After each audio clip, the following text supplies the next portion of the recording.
ସବୁବେଳେ ସୁସ୍ଥ ଏବଂ ଫିଟ୍ ରହିବାର ଶାସ୍ତ୍ରୀୟ ନିୟମ। 1ରେ ସଦାବେଳେ ସକାଳ 5ଟାରୁ ଉଠି 30 ମିନିଟ୍ ଚାଲନ୍ତୁ। 2ରେ ଖାଲି ପେଟରେ ଚାହା ପିଅନ୍ତୁ ନାହିଁ। 1 ଗ୍ଲାସ୍ ପାଣି ପିଇ ସାରିଲା ପରେ ଚାହା ପିଅନ୍ତୁ।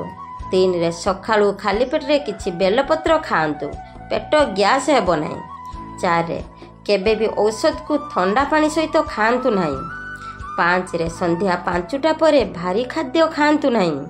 6ରେ ନିଶ୍ୱାସ ସବୁବେଳେ ନାକ ପଟେ ନିଅନ୍ତୁ, ପାଟି ପଟେ ନିଅନ୍ତୁ ନାହିଁ। 7ରେ ଦିନରେ 8ରୁ 12 ଗ୍ଲାସ୍ ପାଣି ପିଅନ୍ତୁ।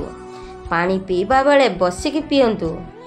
8ରେ ରାତ୍ରି ସମୟରେ ଦହି ଭାତ ଖାଆନ୍ତୁ ନାହିଁ।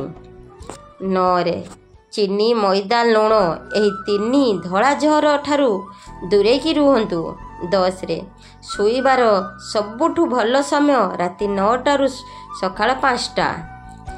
11ରେ ରାତ୍ରି ଶୋଇବା ସମୟରେ ମୋବାଇଲ ଫୋନ୍ ପାଖରେ ରଖନ୍ତୁ ନାହିଁ। 12ରେ ଖାଦ୍ୟ ଭୋଜନ ପରେ ତୁରନ୍ତ ଶୁଅନ୍ତୁ ନାହିଁ। 10ରୁ 15 ମିନିଟ୍ ଟିକେ ଚାଲନ୍ତୁ।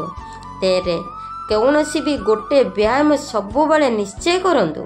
14ରେ ନିଜର ଶୋଇବା ରୁମ୍ କିମ୍ବା ବିଶ୍ରାମ ରୁମ୍ ସବୁବେଳେ ପରିଷ୍କାର ରଖନ୍ତୁ ଏବଂ ପବନ ଯିବା ଆସିବା ଭଳି ବ୍ୟବସ୍ଥା କରନ୍ତୁ।